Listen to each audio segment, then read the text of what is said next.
Hello, hello, hello, ladies and gentlemen. Welcome back to another episode of Full Steam Ahead. Again, you're hearing my voice starting off today. So, yeah, our boy Lorenzo's still taking care of business, handling some things, but not to worry because you got Cantu on the mic and you got my boy next to me over there. It's me, Stevan. How's everybody's weekend going? Hope everybody had a good weekend and enjoyed baseball. Yeah, so how was your weekend? You're asking all the fans, but how was yours? It was good. I mean, I got out of town Saturday, go visit some family, hit the river, and enjoyed some good quality time with some friends, and it was good. What about you? I also Nice. got to watch. Also got to watch one of my family members' 15U tournament. So Okay. I got to watch some kids play baseball out there in Austin. It's pretty cool. How many studs are there at 15 right now, you think? And there's a lot of good little kids out there. Honestly, I was actually surprised because usually back then in 15 it was like you see a lot of errors, but a lot of these kids are pretty sharp.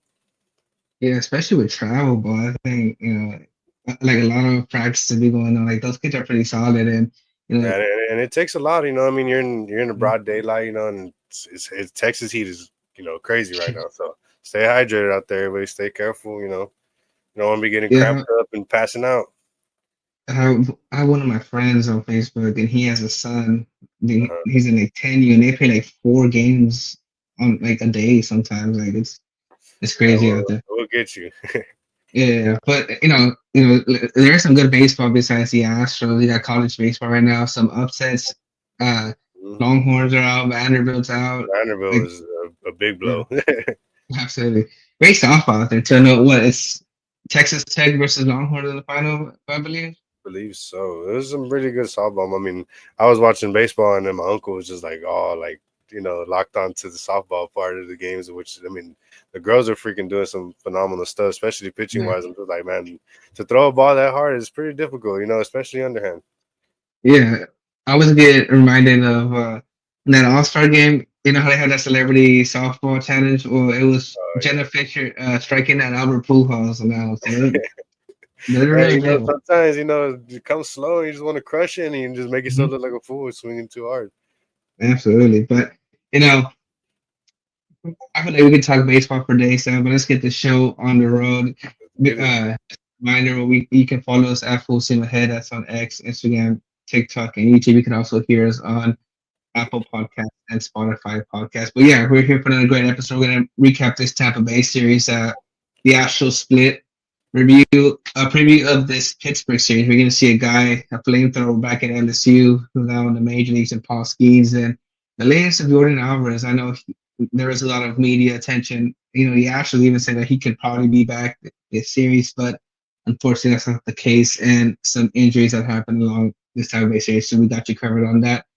But let's go ahead and start talking about Astros. Astros are 32 and 27, second in the AL West, a half game back. So they were first throughout this going into this time of base series, but they split two. They're still, I think they're still in good shape being a half game back. But this series right here, Simon, this was like a tale of two stories. It's like you had your aces on the mound, and then you had rookies on the mound. And we kind of talked about how for Ryan Gusto and Corbin Gordon, this was a matchup where they're battling of who's going to stay in the rotation once Spencer Getty comes back and if Christian Javier is ever ready. And I think they still have a little bit of work to do. But starting off with Ryan Gusto, I think he struggled with command a little bit. And the thing with rookies, and Hunter Brown saw this too when he was a rookie, growing pains, right? They're gonna have struggling commanding zone sometimes. Spencer Getty was in the same boat last year too. He went 3 and 2 innings, 4 hits, 2 runs, 3 walks, 4 strikeouts. He threw 83 pitches, 35 fastballs, 19 curveballs, 9 sinkers, 8 sweepers, 7 cutters, and 5 changeups. Now, when you have Ryan Pusto on a good day, you see a little bit more of that curveball intake. But when you're struggling commanding the zone, you need a little bit more on that fastball, which is why he threw a lot more fastballs into secondary pitches. He still had a 3.2 record, 4.62 ERA, and his 1.6 whip. He did have 8 whiffs, or 8 swings and misses this outing, but again, struggled commanding the zone. He did throw 42 pitches in the strike zone and 41 pitches out of the strike zone as well. Now, if you're looking at 3 and 2 innings by your starting pitcher, that's never good. However, he did only limit to three. I'm sorry, to 2 runs, but the bullpen had a tough outing. He was only able to register 1 out. He had 5 hits and also allowing 5 runs. Caleb Orr pitched an inning. He allowed 0 hits, 3 runs, but 3 walks. And then Forrest Whitley, 2/3 of an innings, allowing 2 hits and 2 runs. The offense only mustered, a few hits. Pena, Diaz, and Smith had two. Altuve, Diaz, and Dubon had an RBI. The final score was 13-3 Tampa Bay. What did you see from the series, sir? Man, it was just a lot of stuff getting exposed. You know what I mean? Different talents of Mhm. team. Younger guys and veterans, and some on the pitching wise. They exposed. Which pitching was a little bit more dominant on some days, and some guys were new and needed to clean up some flosses that they have. Maybe mechanical, maybe mental. You know, we'll see what happens here. Yeah, and this Saturday was a tricky series because this is a team that they just saw like a few games ago, and it's still Yeah, like it's still that's kind fresh. of yeah. I'm gonna say that's kind of post still fresh in and like in their mind too. So Tampa came out with a plan and they executed really well. Took advantage of the dimensions of Minute Maid Park as well. Yeah, most definitely. We'll get this out with this game too. So But tag along a little bit of the Gusto situation. I mean, Mhm. it was 3.2 and all that, but it's better than being like another guy in the league. You mentioned Brandon Fat. Oh yeah, Who pitches 0 innings, and it was just terrible. At least we got something out of our guys. they call that they call that the yes hitter, so a no hitter. Oh yeah, the yes hitter. Okay, and then with game two, it was a pretty good game. 2-1, close game. It was a really, really franchise moment. Started off the game with a leadoff homer, and after that, executed every single thing, and just locked in and didn't want nobody to touch him. Pretty much cruised in most of the game. 9 inning pitch, 3 hits, one earned run, one walk, and 9 Ks. I mean, what much do we want to ask for? 83 pitches, 59 strikes. So that's pretty phenomenal to get from one of your guys. And according to Baseball Reference, for the little baseball nerds that like little stats and stuff like that, this pitch count ties as the fewest thrown by an Astros in a complete game in franchise history, along with right-hand pitcher Darryl Kell, who tossed his 83 pitches in his no-hitter on September 8, 1993 versus the New York Mets. The Astros yeah, have 17 come from behind wins this season, which ranks tied for the first in AL along with the Twins. yeah. I think this has been the story of the Astros, come back from behind wins, and I think that changed from a few years ago. I think last 2 years, it's when the Astros were down in the fifth, sixth innings. It was hard. It was hard for them to come back and win ball games, but they just been really resilient this outing. And having Framber Valdez dominate and kind of saving that bullpen a little bit because as you see that they had to use three other guys and it was hard for them to register outs in that last game, but not even needing the bullpen's help, pitching a wonderful outing. I wouldn't even say a masterful outing there. Like he did allow one run. It was on the second pitch of the game, a leadoff home run to Jose Caballero. But like you said, other than that, settled in, very Framber Valdez like, and this is what the Astros are going to need because they're down to their two great pitchers, and Lance McCullers is working his way back from a long absence, and then rookie. So he's gonna have to be riding that wave. And shout out to you for that. Baseball knowledge. But And then not and to then y'all, mention, not to mention the offense. Yainer Diaz showing out and walking off for everybody. yeah, I think What Framber much can Valdez you was like, ask for? Just yeah, I think Framber fireworks. Valdez was like, yeah, I think Framber Valdez was like the first one out of that dugout too, because basically got the complete game. Yeah. And I was afraid, and I was afraid in that game, you said. Yes, sir. So there you go. Like you said, fireworks, the Friday night fireworks too. Well, that's what he asked for. And then my mother was actually in attendance for the game. So, like, Oh, it's funny nice. because she goes and texts me. She's like, walk off right here. And I'm like, possibly. It's a pretty close game, but we'll see what happens. And then all of a sudden, I get a text message 2 minutes later. What did I tell you? And she was going crazy. And, I mean, like, I was like, you know what, mom, you do know ball. Yeah, there you go.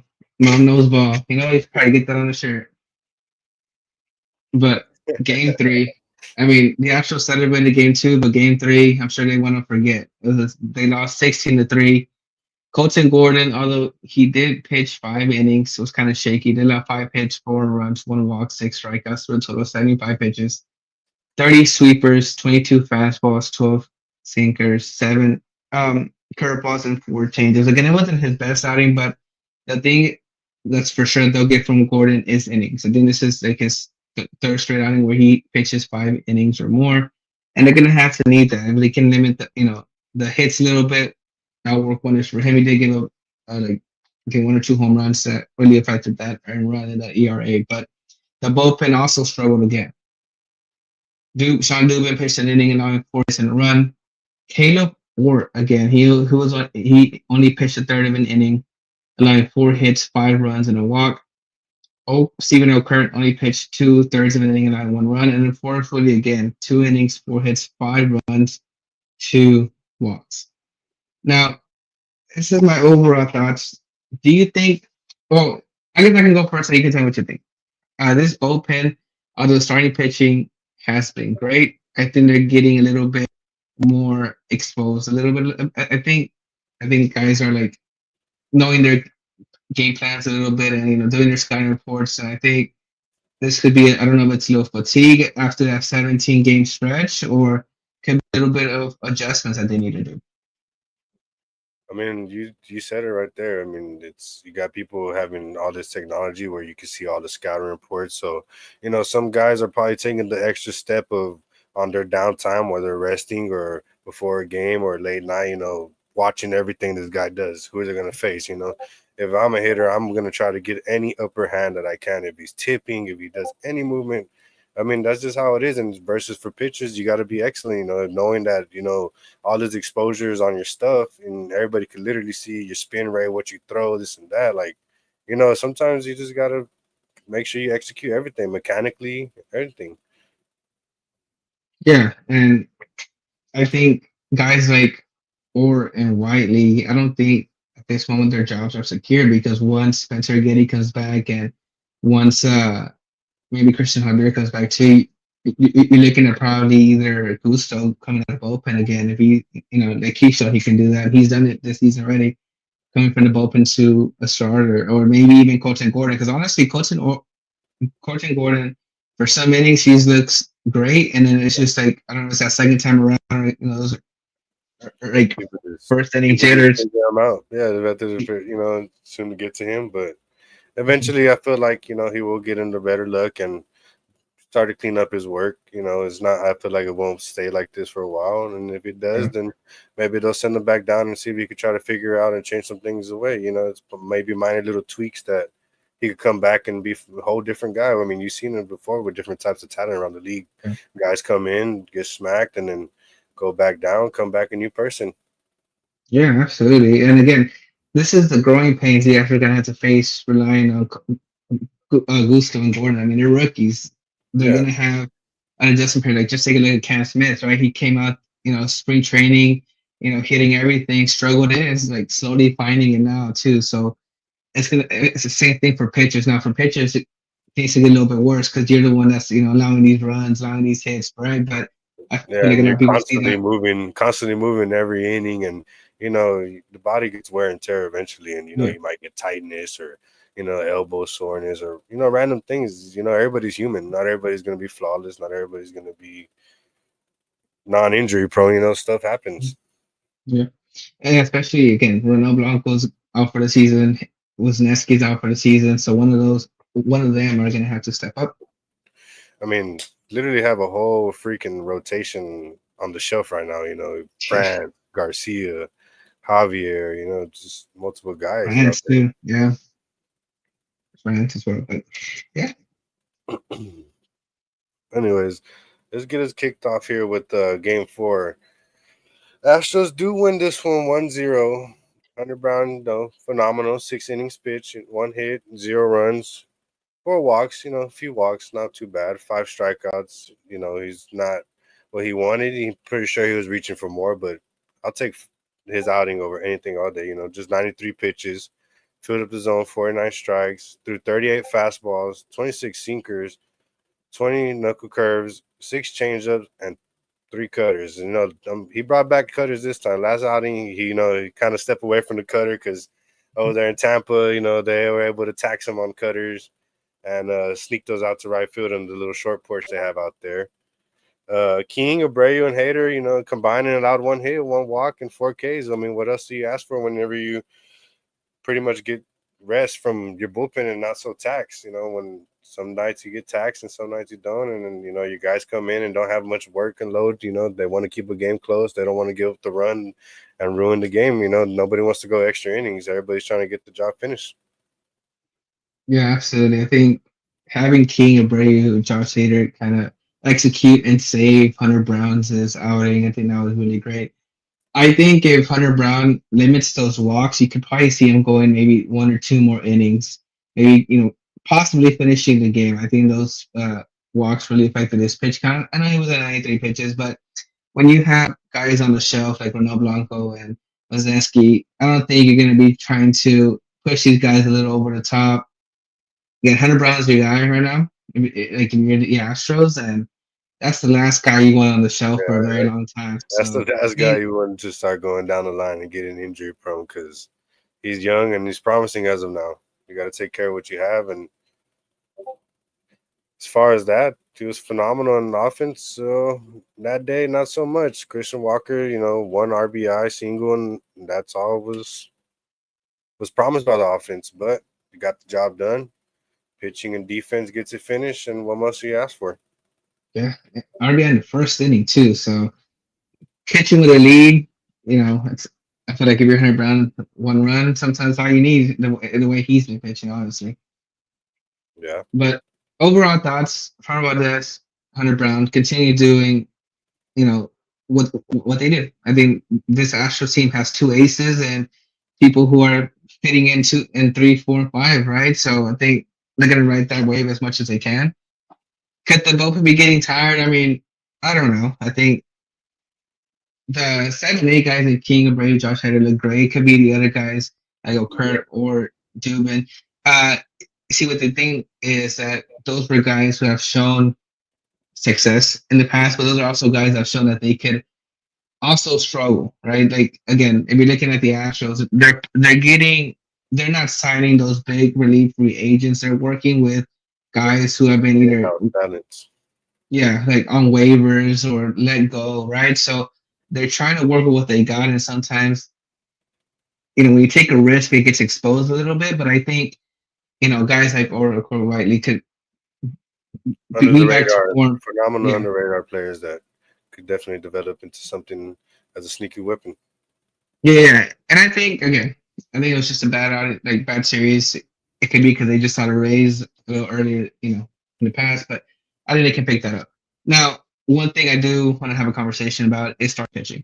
You saw again two great outings by Brown and Framber Valdez, but then you saw two not so great outings by the rookies. Do you think a pitching like trade or signing needs to happen for the Astros? I mean, that's the last thing you would want to do. You just the last thing you want to, give up young talent or waste money that you could be re-signing one of your aces like Framber or the Diesel. But whenever you got to go and you're trying to make a run and you're in a win now situation, you're gonna have to, sometimes be desperate and make desperate moves. And people might not like every situation, but stuff happens. What are you gonna do? You want to continue to put more pressure on your two main guys, or are you gonna go out there and get them some help? Yeah, I think for the Astros, it's a waiting game. I think they're gonna wait when Spencer Getty comes back, and Mhm. then especially if Lance McCullers can pitch how he pitched last outing, and Spencer Getty does looks like he doesn't miss a step. There you go. You got your 1, 2, 3, 4. However, let's just say Christian Javier is not going to be back this year because it could happen. I mean, you saw that was what Lance McCullers, being Even out for 2 years at the Garcia time. was coming back and Yeah, got shut down again. He should have been back already, yeah, possibly as well with McCullers, but stuff happens and got to just shake it off and hope for the best. yeah. So knowing that track record, right, where Tommy John is tricky. Like you have guys who can come back right away and throw gas, and you have guys that need an extra time. But knowing that they have Ronel Blanco done, knowing that they have Hayden Wesneski done, they're still uncertain about, JP Fan, still uncertain about Christian Javier, even Luis Garcia, you can add them there. I think they will have to make a move because if you're the Astros, how confident are you running Carson Gordon or running Gusto, let's say, as a fourth starter in the playoffs? Yeah, How? that's kind of risky. That's a lot to ask for. Not everybody can take on that. Yeah, But I mean, eventually, with the experience, you'll develop into yeah, a more sought out player. But it's not. Some guys are not going to hit right on the yeah, money ASAP. Some guys may take yeah. a little more time to develop. Yeah, because I mean, the Astros can get away with running Brown Burnett McCullers for the wild card, and like that's what they'll be, or the ALDS because it's a 3 out of 5 series, right? But when it's a 4 out of 7 series, Yeah, you then what are need you going to do? force. Yeah, And then you obviously you don't want to have a bullpen game either, because then what are mhm, you going to do after that? You know what I mean? You exactly. can't. You're very Yeah. counting your days there. So and something that Dana Brown preaches ever since he stepped foot as the Astros general manager is that you can never have too much pitching. Like they're always shopping for pitchers. Now the Astros have a very thin minor league system. It's been it has gotten better, right? But I don't see them trading Jacob Melton. I don't see them trading, guys like Dezenzo. Maybe you can work with Pedro Leon, or maybe you can work with Chance McCormick. See if that's another move. And he's actually in the IL as well too. So uh those are guys you kind of work with. I mean, Not I to don't know, not man. to forget mentioning Shea and Bryce Yeah, Matthews as well. Other guys that yeah. are on the radar, I would say this: if they do make a trade, I say Shea Wickham goes first, possibly. but I don't think that'll be enough to land a good reliever. So I think maybe you're looking at Bryce Matthews, but I don't know how comfortable the Astros are doing that. But it's just again, sometimes the price to pay to a chance to win a World Series could be mighty high, especially when you got other offers. Like the Dodgers are always going to make moves, and they have a lot of work with. The Yankees is another team they're going to have a lot of work with. So you're going to have a lot of these high bidders, and you just got to sometimes pull the string on something. And we And appreciate. not everybody's lucky enough to be like the Dodgers and just be able to defer pay everybody. You know what I mean? If everybody can have to pay, then I'm pretty sure everybody would. Yeah, honestly. But appreciate the comments, love the pod, Anthony Matters. Appreciate you, the support Appreciate you, there. Anthony. Thank you for the Any other listening. any other overall thoughts before we move on? I got one for the fans. What are we thinking on Jeremy Pena? Do you think is he All Star this year? Just showing off phenomenal things, batting and fielding wise. You think he has a chance to make it All Star? I you know I know you asked the fans, but I can speak on that from what I've seen. And I think right now he's the Astros MVP right there. I think he's been the biggest step up the Astros needed because especially with Jordan down, Mm-hmm. Hayes really stepped up both offensively and defensively. I mean, what are your thoughts? I mean, because typically, like as writers, we get to vote on the Astros, who the Astros MVP was, best pitcher of the year, and stuff like that. And right now, I think Jeremy Pena has been the Astros MVP. Yeah, he's been absolutely phenomenal. And besides that, we had a funny ending yesterday as well. But Taylor Walls getting upset about Sure, Josh Hader getting a low strike call, and it was hilarious, which is going to result in some fines for him. But sure. definitely, definitely got a little wild. But Hader definitely loved it as he was laughing on the mound, looking back at him getting ejected. And pretty sure a lot of fans had a blast out of that one.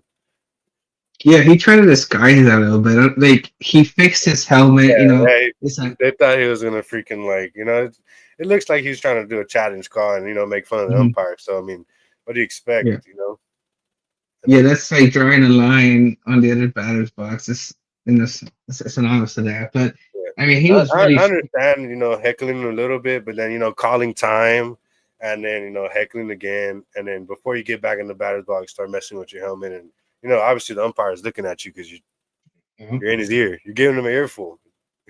know, yeah. So he did the But right thing. oh yeah, that's anytime you show up the umpire, it's an automatic ejection for no matter who you are, right? Yeah, But obviously. Anthony Manis answered your question. He said All Star for sure. So I think Astros fans could agree for Yeah, sure. I think we for sure all could agree. And unless he starts regressing, which doesn't show like he's going to show any signs of that, it's Mhm. who knows? Maybe it's because he found him a little shorty over the off season. The love is just having him play harder. Hmm. He's trying to show off for his significant other. But besides the fact, I was very surprised also on the Rays sending down Chandler Simpson. He was pretty making a lot of mess and havoc on the bases against us. And I mean, I think he's not really so there defensively, but that's somebody that you could probably use as a secret weapon, base runner wise, and develop. But they probably just get him back down and maybe try to see if you get everything back in play. Yeah, I was actually in the managers like pregame conference when that happened, and they asked him about it, and it was like saying the manager basically said it was a tough conversation, but it's just getting him like more playing time down there and give him a chance to develop. And they are going to miss his speed, is what he said, because like you say, he does create a lot of havoc, but it's just more of sometimes it's not good for a guy to be sitting on the bench and running, whereas where he could be getting better, fixing some things in the minors, and fixing whatever he needs to do. But yeah, I'm sure he'll be back, especially like in, I mean the Rays are what I think third place in the AO, or third or fourth place in the AO East. If they make it in the playoffs, I'm sure he's going to be in there and let's do Yeah, some definitely baseball. make a little wild card appearance or something. That's what I'm predicting for the Rays. I mean, the Rays may not seem like they're going to be like something crazy, but I think they're going to be a little headache that they're going to stay there due to the young talent that they have, and Caminero and all the other guys. Yeah, Junior Caminero, I think actually won AL Player of the Week too, so he's looking good too. Yeah, But besides the fact, one little thing to kind of throw out there for the baseball guys, Hunter Brown has 8 wins, and I'm not if everybody's familiar, but the Colorado Rockies only have 9 wins. So that's just something to throw out there. We don't yeah, all have it bad. yeah, I love it. Great stat, honestly. But Rockies might be the worst team in baseball right now. But right now, Yeah, let's talk about talk about let's talk tanking, about huh? yeah. Hey, maybe they can get one of the Holidays brothers. I think he might be a first round pick. Yeah, definitely. Ethan Holiday. There you go. Ethan And I, Holiday. I seen something too because they had posted MLB picture of Ethan and Matt at the game, and Jackson hits like his first leadoff homer, I believe, in their Mhm. attendance. But someone in the comments said, "How does your little brother look like the bigger brother?" Because Jackson has like a baby face, so Yeah, he gets it a lot. It's funny. no, absolutely. Great input there. So honestly, again, this is why you're our special guest. But moving on to Pittsburgh, going into the pitching preview. It's a three-game set starting on Tuesday. All 5:40 start times. Lance McCullers versus Paul Skeens. This is an outing where the Astros got to be on their A game because Paul Skeens is the real deal. McCullers is 0-1 with a 5.89 ERA versus the Athletics. He went 6 innings, 5 hits, 0 runs, 1 walk, 12 strikeouts. Since his return, Lance McCullers is averaging 91 miles per hour on his fastball, which is 2 miles slower than since he last pitched in 2022. So we are seeing a takedown on that fastball. So what's he doing? Relying more on his secondary pitches like he's always done. Now, to me, this is an important outing for Lance McCullers. He just came out of one of his best performances this season, and it's just a chance to ride that wave again and continue that. The Astros are going to need him to be vintage Lance McCullers again. Like they don't want him to throw 12 strikeouts every outing, right? That'd be nice, but they just want him to go quality starts, 6 innings. You limit the damage a little bit. No, limit the walks just like how he did this last outing, and that's all they asked for. And I think this Pirate, and then I'd say this game and his next two outings are going to give us a clear picture of where Lance McCullers is at. Is he actually back, or did he just take an advantage of a young athletics team, right? So it'll be interesting to see how he does, but he's not gonna, that other guy on the mound's not gonna make it easy for him to allow 3-4 runs again because he might not. That other pitcher on his side might not even allow that many because Paul Skeens has been really great. He has a 4-5 record, 2.15 ERA versus Arizona. He did get the win. Pitched 6 and 2/3, allowing 4 hits, no runs, no walks, and 7 strikeouts. In his last 4 starts, he has allowed 1 run or less. Again, and honestly, his record doesn't speak volume of how great he's been. 4-5, but that's a big factor of the Pirates not being able to score runs because he's kept them in the game in almost every outing. He does, Everybody knows about Paul Skeens' fastball can touch triple digits. That's really hard to hit. Well, he has a seven pitch mix, making it even harder to hit. He throws a fastball, a split finger sweeper, changeup, slider, sinker, and curveball. He relies mostly on his first three pitches, which is fastball, split finger, and sweeper. Likes to roll in the changeup a little bit, which is a great pitch, knowing that he throws a fastball, kind of throw hitters off. Every pitch, except the curveball, but every pitch has an on base opponent batting average of lower than 2.25. So every single one of his pitches has been great and has a 43.1 whiff rate on the changeup. What do you think about this matchup between Lance McCullers and Paul Skeens? I mean, what more can you ask for? And you got your old talent, your old guy that was the one that everybody had the lights on, which is Lance McCullers, versus the league's next face of pitching. Maybe future Cy Young, Paul Skeens, who knows? But I think him facing somebody so well is going to have him on his game where he's going to want to do pitcher duel, And for as of the Pirates offense, I don't see them that scary, besides, a couple guys, as Neil Cruz, Brian Reynolds, I don't really find them too wild, but it should be a good matchup for McCullers to show his stuff and try to fill up the zone and get a lot of swing and misses. Yeah, absolutely. And I'm glad you bring that Pirates offense up a little bit because I will talk about it a little bit more when I talk about Ryan Gusto. But like I said, Gusto is 3-2 with a 4.62 ERA. He'll have that Wednesday matchup against Mike Burrows. His last time, like I said, he went 3 and 2/3, 4 hits, 2 runs, 3 walks, 4 strikeouts. Now, this is a perfect opportunity for Gusto to get back on track. I know he went 3 2 innings, but the reason why guys like Paul Skeens has 5 losses because that Pittsburgh offense hasn't been great. Out of 30 teams, the Pittsburgh offense ranks 26th in batting average, 29th in home runs, 27th in OPS, and they have struck out. Um, they're the sixth highest team with the most strikeouts too. So this off this offense hasn't been great. So again, a young rookie like Gusto, this is a perfect opportunity to show that this last outing was a fluke and that you're able to take advantage of bad teams and show that you got the stuff to be in this major league rotation. He'll be scoring against Mike Burrows, who is their 15th ranked Pittsburgh's 15th ranked prospect. He's 0-1 with an 8.64 ERA. Versus Arizona, he made his second start of the season. He went 3-1, 3 1/3 of an inning, 5 hits, 4 runs, 2 walks, 2 strikeouts. Has a 4 pitch mix, fastball, changeup, slider, and curveball. And the Astros got to get on this guy early. Burrow in the first inning, again, he's only had 2 starts, but in 2 innings, in the first, he got 4 hits, 4 runs, and 2 of them have been home runs. So this is a guy where this is a rookie. He's a rookie too.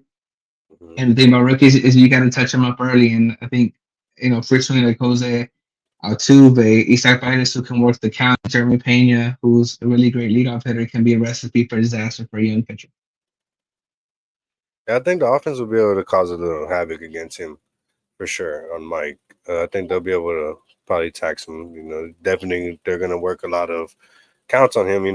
His arsenal just before pitch mix, so not much to really expect. You know what I mean? You want heater, sit on a breaker. Yeah. I mean, and this is a guy who's, again, making his not third major league start, but third start of the season. And in his first start of the season, didn't fare so good at it either. I don't think he made it past the second inning either, too. So hasn't been so good for this pitcher, but in again, if the Astros could take advantage, it probably won't be so pretty either for him Yeah, as if they well. could get on him early and fast, and not let him get comfortable and get his groove, then that's what the Astros tend to sometimes let happen. Guys, they let them settle in when stuff's there, and they could be aggressive sometimes. So Yeah. this would be a And good one for them to expose him, and this would be a good one for Gusto because I'm pretty sure he's probably walking on a thin line now. Him and Golden are not showing too much promise. But hopefully one eventually pans out because we would really need it. yeah, absolutely. And I think Gusto has the advantage just because he's been in the bullpen and has shown he can, play that role. But again, he does have to play, a little bit better, I would say too. Yeah. Thursday's matchup is a 5:40 start time as well. Framber Valdez versus Mitch Keller. Valdez again. There's not too much to say about Valdez. He's 5'4", 3.12 ERA coming off of his second complete game this season. And the thing with Framber Valdez is, you know, we're gonna get. I've been saying this a long time. Sinker and curveballs, and he's not gonna. He's just gonna throw, give you his best stuff, and try to dare you to hit it. Sometimes it's, you know, as the Rays can tell, it's kind of hard to do that sometimes when he's on his A game, and that's what you're gonna see. A lot of sinkers, a lot of curveballs, and this is another team that Valdez can take advantage of. Just like how, again, I said those offensive sets, and they're not doing pretty good offensively, but this is I can see Valdez easily pitching 6+ innings with I'm gonna say a hot take right here, 10+ strikeouts as well. So you can definitely take advantage of You're taking the over on that one, definitely, huh? for sure. Actually, yeah, ten Guys, plus take the over. don't So take for those of you, don't take his advice. You know, take it at your own discretion. But of course, definitely, it could be a very good, another solid Framber outing where you can expose the Pirates' offense and just see one-sided baseball. Hopefully, yeah. Again, Mitch Kelly on the other line, really good pitcher. Record might not show it, but really good pitcher. He's 1-7 with a 3.73 ERA versus San Diego. He pitched pretty good. 6 innings pitched, 3 hits, 3 runs, 2 walks, 1 strikeout. He just throws six pitches with a fastball, sweeper, sinker, slider, changeup, and curveball. But this is a pitcher where don't let the record speak for him. Again, this is just sometimes the record for the pitcher. It's they rely on the offense for that, right? Like for example, 6 innings, 3 hits. That could have easily been a win if his offense was scoring, a few more runs that they gave it him. So the, don't pay attention to the record. This is a great pitcher. This is a pitcher who can come in and beat anybody, any team. And he has a really great stuff, really great arsenal that he relies on. And this one could be another pitcher's duel as well. most definitely. But And I, go ahead. Mitch Keller's a guy with a lot of history on him as well too. You know, he has showed promise in the past. You know, he's an older guy, but he can still do his thing. So don't be surprised. You know, don't get fooled and don't take him lightly. You don't want to be exposed by an older guy. You know. Yeah, absolutely. 7th years. He's talking about older, but he's only 29. Oh, well, I thought he was 29. older. My bad. Older than me. Yeah, Older for than me. sure. He's 29, 7th years in the league, but but he is a veteran. I think that's what you were Yeah, saying. that's just Essentially. him trying to admit as a veteran. Yeah, yeah, he is a veteran. Has experience on it, but okay, it'd be a good pitchers matchup though. For sure. But I think what everybody's been waiting patiently on is the injury updates and the big one, Jordan Alvarez. Big news revealed over this Tampa Bay series about a fracture he had in his hand. And I'm gonna say this, Lorenzo was right. When we first heard Lorenzo and I first heard this injury, he said he believed that it was kind of like the Kyle Tucker situation last year, where they said it was a bone bruise and it was just inflammation, day by day, and then all of a sudden it's a hairline, a thin fracture in his shin. Well, you gotta give him the credit too. He was right. And let me give you this timeline that Donna Brown gave to the media.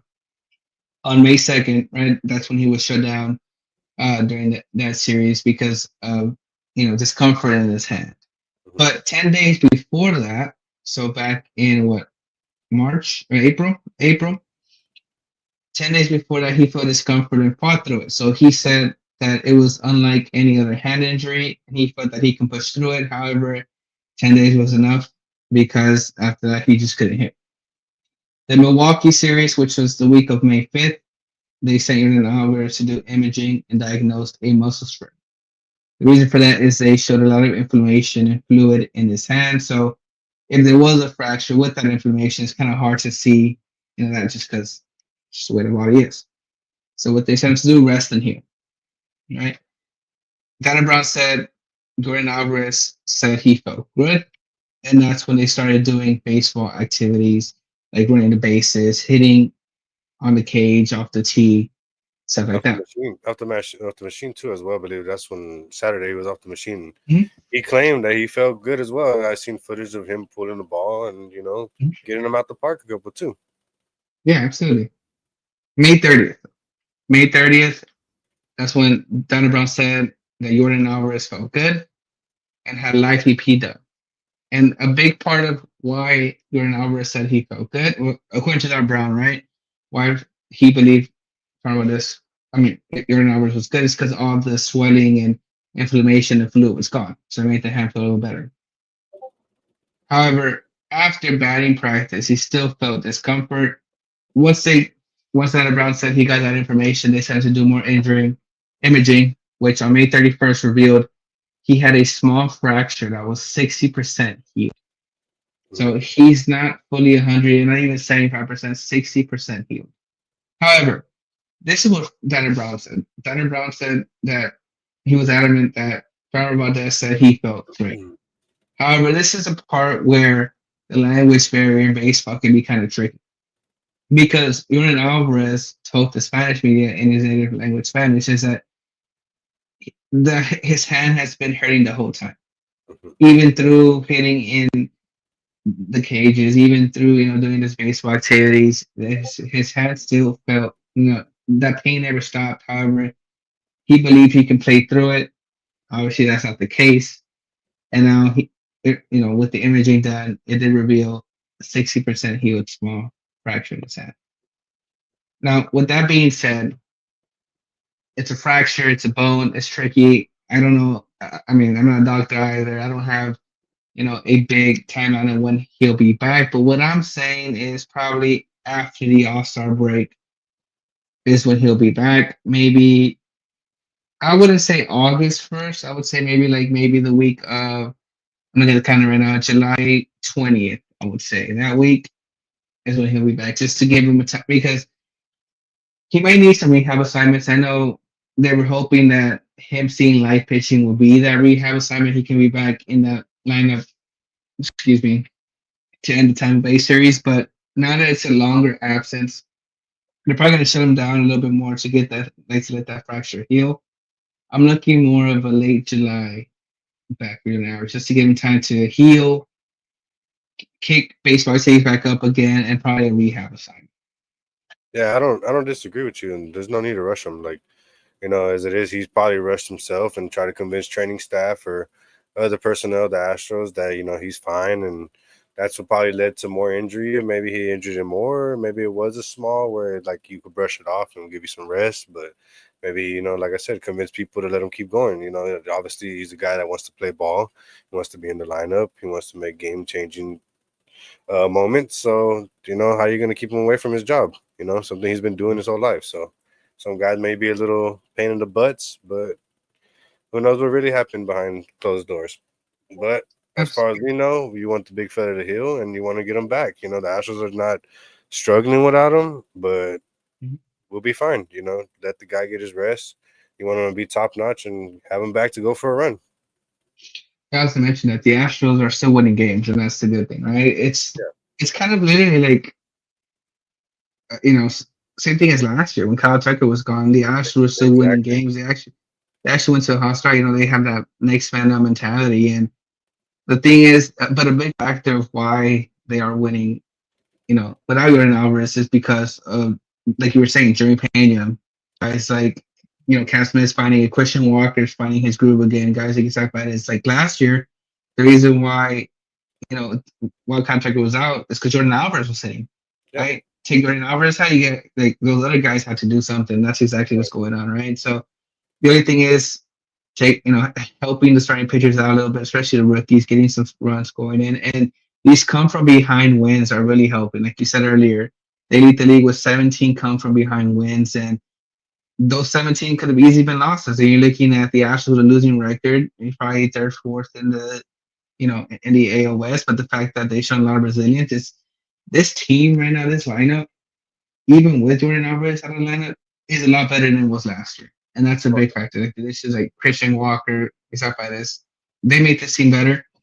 And once Jordan Alvarez comes back, good and healthy, this is a guy. This is a team that can compete in the World Series, or even in the playoffs to the World Series. Well, definitely. And then who's to tell, like, with these injuries going down, you have Wickham come up, and then you get Jacob Melton to come up. So, one of these guys might pan out. You might keep one of these guys, and they might be the it factor, the sneaky weapon that you have, and show some guys some stuff. You know who wouldn't we do need a little upgrade in outfielding, and Altuve does a phenomenal job, but Jake can't be there every day to carry the team on his back. So you're gonna have other guys that need to fill in and do their job as well. Yeah, absolutely. And speaking of like injuries, Zach DeZenzo is on the 10-day IL? Yeah. Yeah, but It's yeah, for 10-day idea for the he inflammation was on the left hand. yeah, left hand discomfort. Now you're hoping, right? The Astros have heard this before, left hand discomfort, Yeah. Leonard Alvarez. So Same thing with Jordan, and then same thing last season with Tucker. Oh, he fouled a ball off his shin, and he's gonna be bruised, and then it freaking ends up being way longer. So I'm questioning is like, who's telling us these lies? Who's the one that are trying to hide stuff from us? I mean, why not well, just be straightforward? I wouldn't say they're hiding or it was like that. It's just they don't want to say something and be it's a complete opposite, right? So Yeah, I feel you on that, but you kind of not tone it down less. At least give us more information. You tell us that you're going to be yeah, this situation, and then you kind of figure it out. Like the other day, I believe there was a game, and one of the commentators slipped out the was it Blanco's injury, I believe. Wisniewski's Oh, Wesneski's Hayden injury. Yeah, Wesniewski. exactly. So sometimes it's better kind of like the media does a lot of alterations of what happens. So sometimes they reword stuff, and fans get led to different directions. Yeah, I can see that. But that transformation again, if you're an Astros fan, you're hoping for the best because again, like Stefan was saying, you've you've heard this before, right? Left transformation, Astros make it seem like it's not a big deal, and then turns out a fracture. Turns out it's something bigger than what it initially was said. But and because of that, they did bring up Jacob Melton, who didn't record his first major league hit, in that Sunday's game against the Rays. But also, they actually lost another outfielder in Chas McCormick, who was placed on the 10-day IL as well with a oblique strain that happened on a swing on Thursday's game. So that's retracted to that. Shea Whitcomb is also on the major league roster because of that. One thing to mention too about Jacob Melton on his first hit, congratulations by the way. But they tracked him at I believe his top speed was 30.5. So that's Speed. Yeah. some sneaky speed. That's something that we could use. Absolutely. I think the Astros do need like a little Chandler Simpson guy that can wreak havoc on the base pass and still run it too. So for sure, especially how aggressive they've been. I know Tony Perchica hasn't been afraid to wave that goal signal, and get that send a runner home too. So speed is always a big factor in baseball. And we talked about the bullpen needing some help, right? Because the Tampa Bay Rays really did a good job of taking advantage of the bullpen. Well, the Astros did sign Jordan Weems. He's a right-handed reliever. Was pitching. He is a 5-year vet. Pitched for teams for Oakland, Arizona, and he was with the Nationals for 3 years before being let go. Again, this is a guy that if you look at his numbers in 2024, he had a 6.70 ERA, pitched 41.2 innings, and had a whip of 1.72, which is not good. But this is a guy where the Astros probably saw something that they can fix and get the best out of that, and get the best out of him. This is nothing new for the Astros. Like, for example, a big example, I mean, he's not with the team anymore, but um, I just laid off his name. Kikuchi? Are He's early. Huh? you talking about Kikuchi? Not well, Kikuchi's another one, right? Again, He's an yeah. example, I mean, Mhm. when he was over there with his old team, he was getting shelled, and he comes to Houston and figures you need to throw the changeup more. So it's Yeah. like Mhm. sometimes it's just there, sometimes a minor tweak, maybe a different arsenal you need to add, learn a new pitch. Yeah. So maybe you could fix this guy, and he could be somebody you just rely on, not somebody that you may not be a high leverage guy, but somebody could eat innings. We need Yeah. somebody to eat innings. Everybody's getting taxed. But Tyler Scott was the winner. Oh yeah, I know, phenomenal. I know he was, put to waivers this year, but last year, I mean, this is a guy that the Astros signed for a bare minimum, and again struggled right before coming to the Astros and had a really great season a year ago. So this could be like another Yeah. type of thing. So whenever the Astros sign a pitcher, they do it for a reason, and they trust in their guys in the minor leagues that can get these pitchers right. And this could be a Mhm. guy again with major league experience, right-hander that could be probably been seen in the majors in a week or two, especially honestly with Forrest Whitley not pitching great. I think that could be a really big pickup if Jordan Williams works out. And I see here that his average fastball velo is about 96, and average exit velocity on him is 89.7, with the 25.6 chase percentage and 20.3 whiff rate and 17.9 decays with 12.2 walks percent. Is that Williams? Yeah, that's Weems.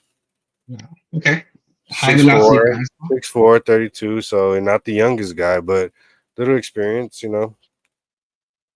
Okay. I mean, yeah, you want velocity, but the thing is, again, locating it, I think the Astros can do something about that and make sure he gets right. So it could be another under the radar sign that can, it's a high risk, like no, high risk. I yeah, I know what I'm you getting that mean. wrong. I'm getting that wrong. Low Low risk, risk, high high reward. reward. Low Yes, risk, high reward. There you go. I he's a don't know guy. why I butchered that. He's a guy that throws, a four seam, a slider, a splitter, and a curve. So I mean, what else can you ask for? Nothing too crazy, but four pitch out the bullpen, throws left. I mean, throws right. My bad. Throws Right-handed, yeah. right, but we'll take it. I mean, if it pays out, then it's not gonna hurt us. And if anything, let him go. Okay.